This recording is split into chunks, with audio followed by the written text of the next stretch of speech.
यह है चुमकी, 18 साल की सदा हंसमुख एक लड़की।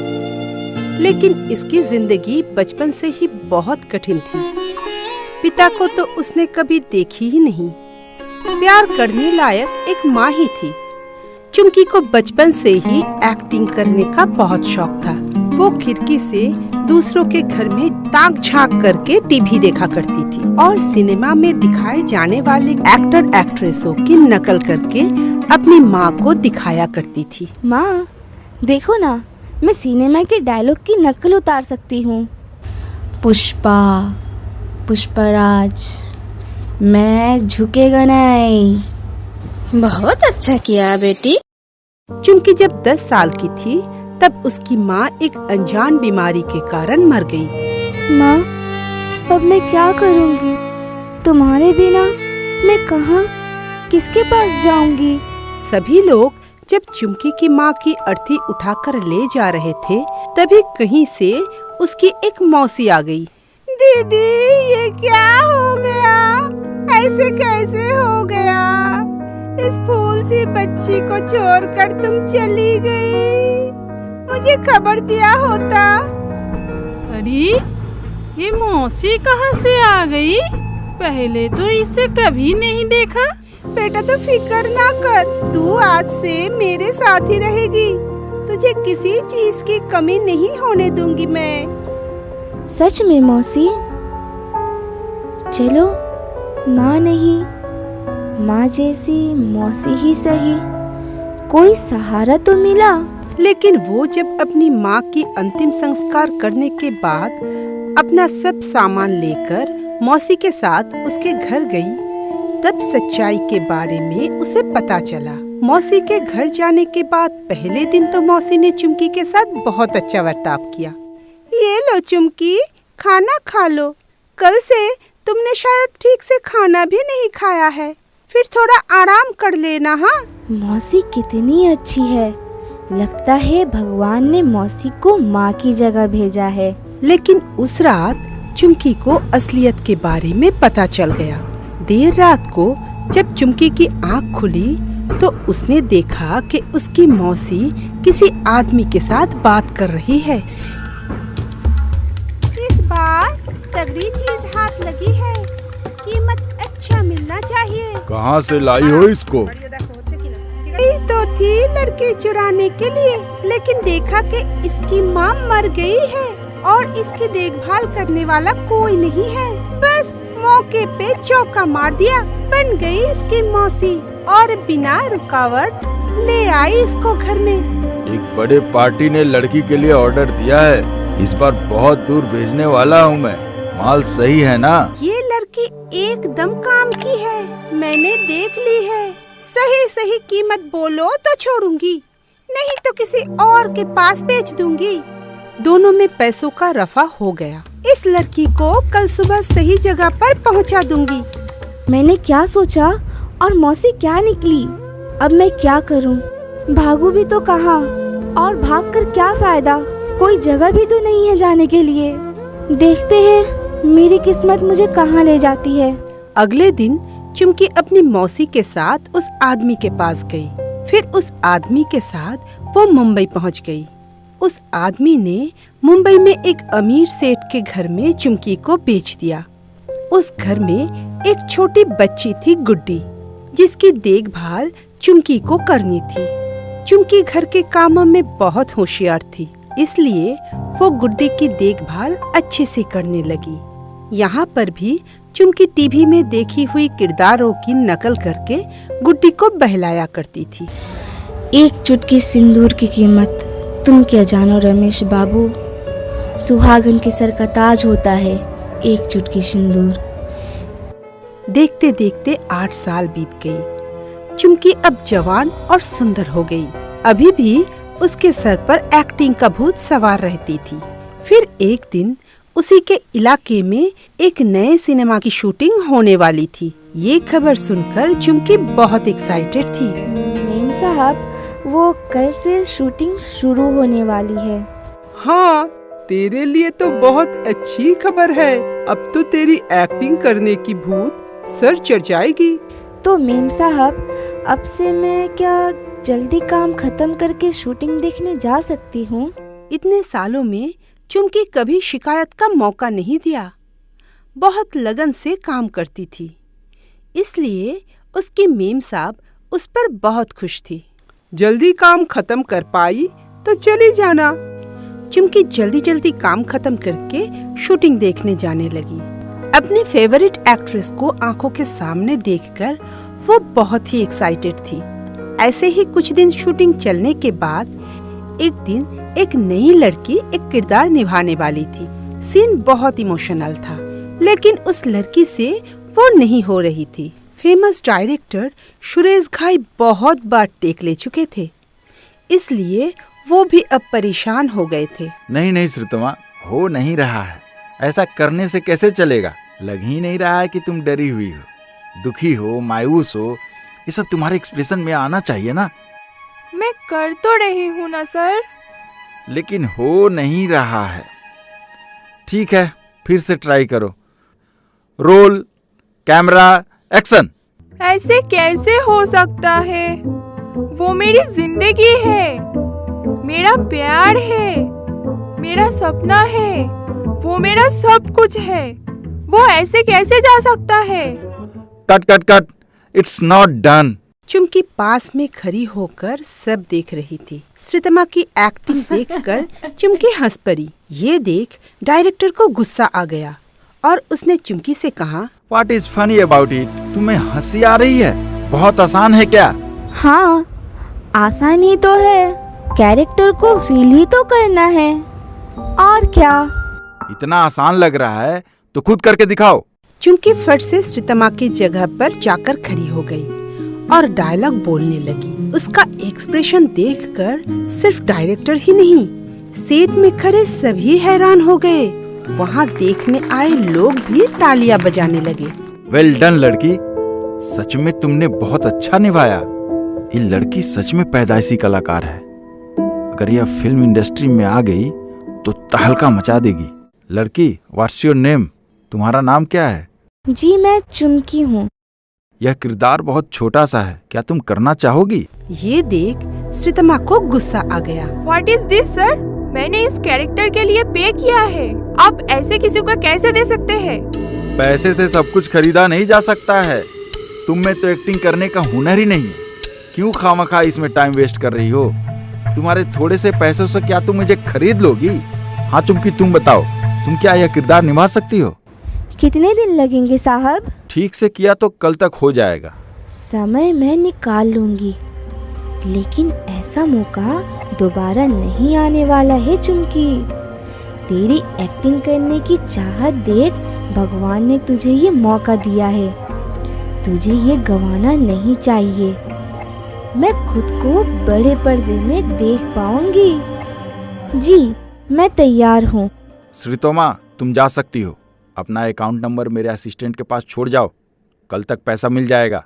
रूपाली, इस लड़की को ले जाओ और मेकअप करके रेडी करके लाओ। चुमकी वैसे भी बहुत सुंदर थी और मेकअप के बाद और भी सुंदर दिखने लगी। उसके बाद उसने जमकर एक्टिंग की। किरदार बहुत छोटा सा था, लेकिन चुमकी उसको बहुत अच्छे से निभाई। लेकिन वो इसके बारे में अपनी मालकिन को बताई नहीं। समय रहते हुए काम खत्म हो गया, इसलिए किसी को कुछ बताने की जरूरत भी नहीं पड़ी। डायरेक्टर चुमकी से उसके फोन नंबर ले लिए थे। सिनेमा रिलीज हुई। सिनेमा सुपर हिट हुई। सभी ने चुमकी को भी बहुत पसंद किया। उसके घर में भी सभी सिनेमा में चुमकी को देखकर हैरान हो गए। वो लोग तो यकीन ही नहीं कर पा रहे थे। तुझे कैसे रोल मिल गया? हमें तो कुछ नहीं बताया। चुपके चुपके ये सब कांड किया। बहुत खूब दीदी, तुमने बहुत बढ़िया किया है। मैं अपनी सारी सहेलियों से कहूँगी कि ये मेरी दीदी है। सिनेमा देखने के बाद डायरेक्टर ने मन ही मन सोचा, इस लड़की में वह दम है। ये आगे जाकर बहुत बड़ी एक्ट्रेस बन पाएगी। मुझे इसको मौका देना चाहिए। फिर एक दिन वो डायरेक्टर चुमकी के घर आ धमका। अरे, आप तो डायरेक्टर सुभाष घाई है ना? मैं कहीं सपना तो नहीं देख रही हूँ ना? आप यहाँ कैसे? मैं यहाँ उस लड़की के लिए आया हूँ। वह लड़की क्या नाम है? हाँ, चुमकी है क्या?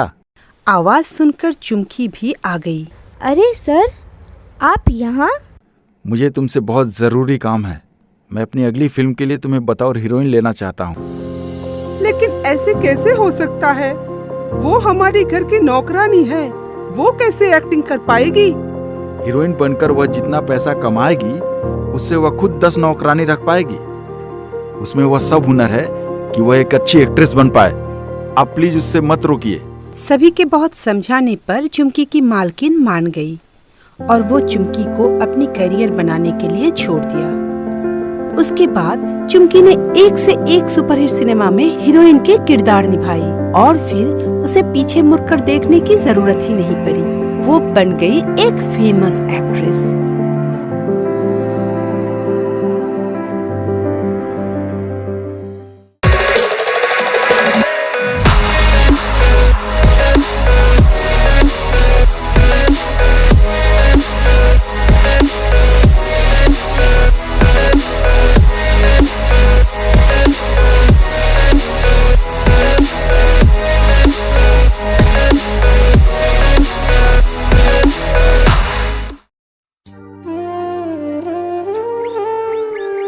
दूर एक छोटा सा शहर में 13 साल की एक छोटी सी लड़की नंदिनी अपनी मौसी और मौसा के साथ रहती थी। उसके माता पिता एक कॉन्ट्रैक्टर के पास मजदूरी का काम करते थे। नंदिनी जब 10 साल की थी तब एक दिन काम करते समय नंदिनी के पिताजी के ऊपर एक बनती हुई इमारत के ऊपर से एक बड़ा सा तख्ता गिर रहा था। वो देख नंदिनी की माँ उसे बचाने के लिए आई, लेकिन वो तख्ता दोनों के ऊपर ही आकर गिरी। दोनों ही बहुत ज्यादा घायल हो गए और अस्पताल में दोनों की मौत हो गई। अब मेरा क्या होगा माँ बाबा? रो मत मेरी बच्ची, मेरी खुद का तो कोई औलाद नहीं है, तो तू मेरी बेटी बनकर मेरी पास ही रहेगी। नंदिनी बहुत खूबसूरत और हंसमुख थी, पर उसके मौसा प्रभास बहुत ही घटिया किस्म का आदमी था। खुद तो कुछ काम करता नहीं था, ऊपर से देवकी दूसरों के घर में काम करके जो पैसा लाती थी उसे भी शराब में डुबा देता था। देवकी और नंदिनी को बहुत गरीबी में दिन गुजारना पड़ता था।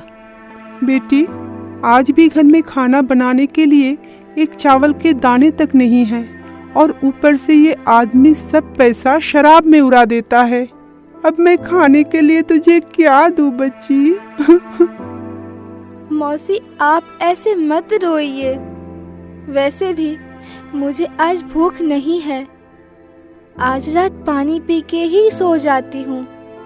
मुझे माफ कर दे बेटी, मेरी वजह से तुझे कितनी तकलीफ सहनी पड़ रही है। मौसी, मैं एक बात बोलूं? क्यों ना मैं भी आपके साथ काम पर जाऊं? वैसे भी घर पर मेरा तो कोई काम नहीं रहता है ना। वहाँ आपकी थोड़ी मदद भी हो जाएगी। पर बेटी, तू तो अभी छोटी है, तू दूसरों के घर में काम करने के लिए जाएगी तो मुझे अच्छा नहीं लगेगा। अरे मौसी, मैं छोटी कहाँ हूँ? मैं तो अब बड़ी हो गई हूँ और मैं अगर आपकी थोड़ी मदद कर पाई तो मुझे भी अच्छा लगेगा। ठीक है मेरी माँ, कल से ले जाऊंगी तुझे। अब खुश? हाँ, बहुत खुश। ठीक है, अब जल्दी से सो जा, बहुत रात हो गई है। फिर अगले दिन सुबह नंदिनी देवकी को साथ में काम पर ले जाती है। नंदिनी को देखकर घर की मालकिन देवकी से कहती है, अरे देवकी, तेरे साथ ये लड़की कौन है? ये मेरी भांजी है मेम साहब, मेरे साथ आने के लिए जिद कर रही थी, इसलिए ले आई। बहुत ही प्यारी बच्ची है, पर इसे स्कूल न भेजकर काम पर क्यों लेकर आई हो? क्या करूं मेम साहब, हमारी इतनी औकात कहाँ कि हम इसे स्कूल भेज पाए। ठीक से तो 2 वक्त की रोटी नसीब नहीं होती है, ऊपर से मेरे शराबी पति खुद तो कुछ कमाता नहीं, उल्टा जो मैं लेकर जाती हूँ वो सब भी वो शराब में उड़ा देता है। समझी। ठीक है, तुम एक काम करो, बचा हुआ खाना घर लेकर चली जाओ और कल से मेरा बेटा राहुल नंदिनी को पढ़ाया करेगी। जी मेम साहब, आपका बहुत बहुत शुक्रिया। ये कहकर देवकी और नंदिनी दोनों घर चली जाती है और घर आकर देखती है प्रभास दारू पीकर घर की सारी चीज इधर उधर बिखर कर रख दिया है। ये सब देखकर नंदिनी प्रभास से कहता है, मौसा, आप क्यों इतना शराब पीते हैं?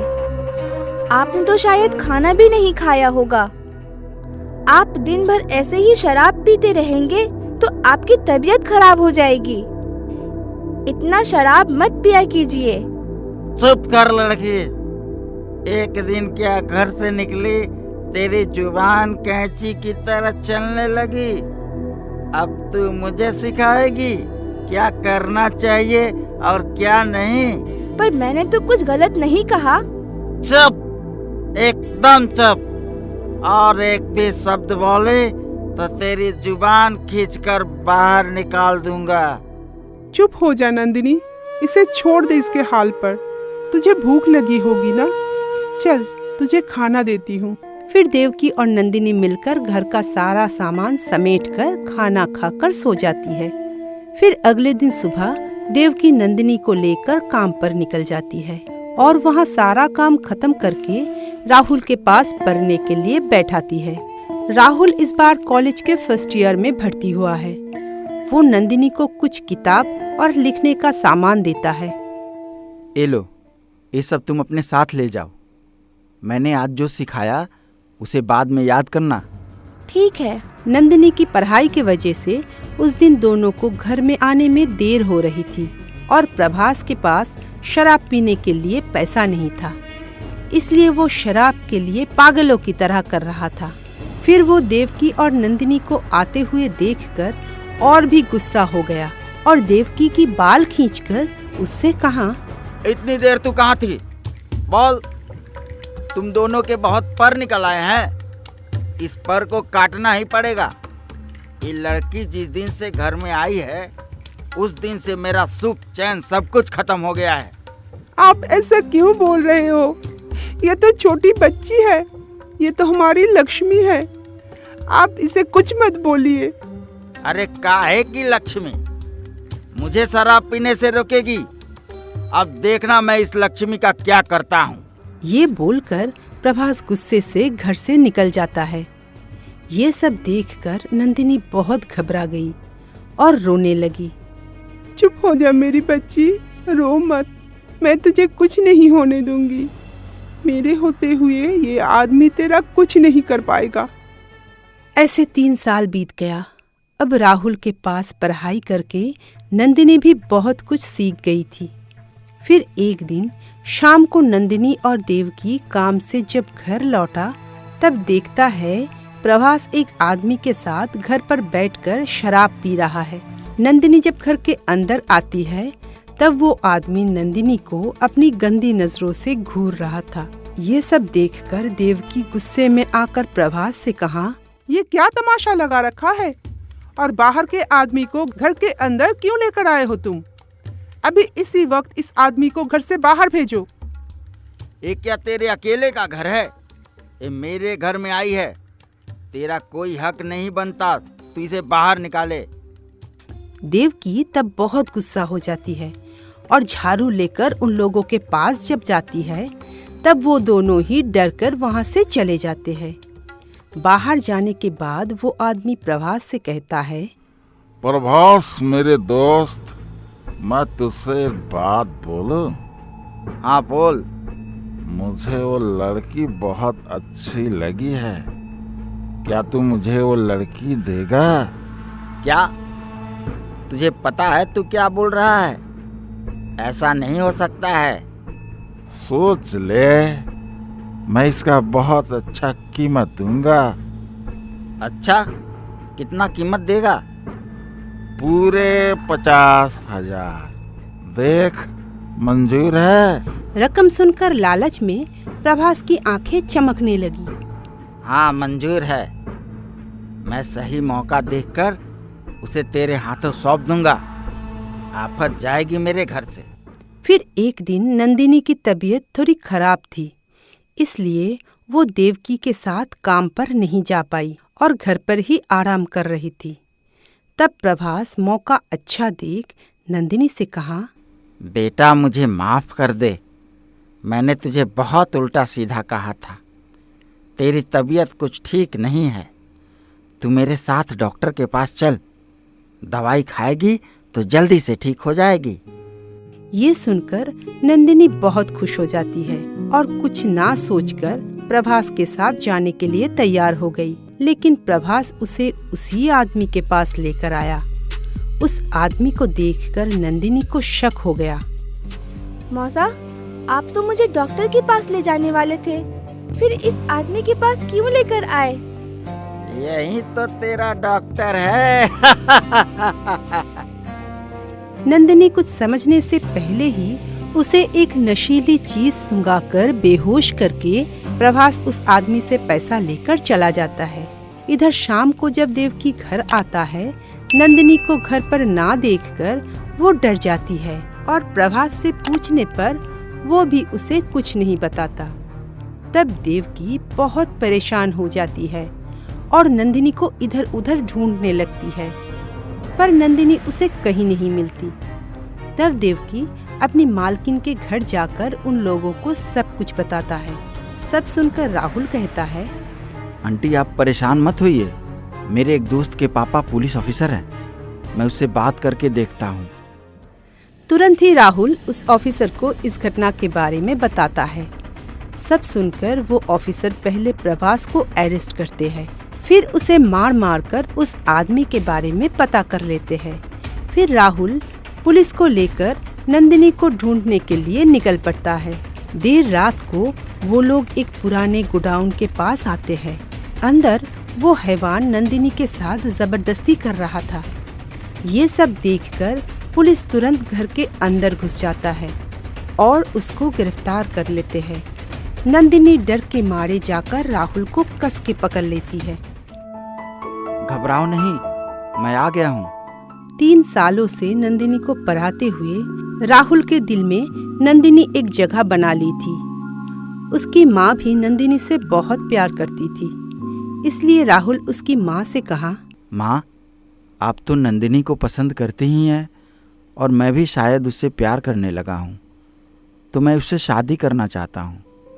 उसकी माँ खुशी से मान जाती है। फिर राहुल बड़े धूमधाम से नंदिनी से शादी कर लेती है और शादी के बाद राहुल और उसकी माँ नंदिनी से बहुत प्यार करती है। ये देख देवकी भी निश्चिंत हो जाती है।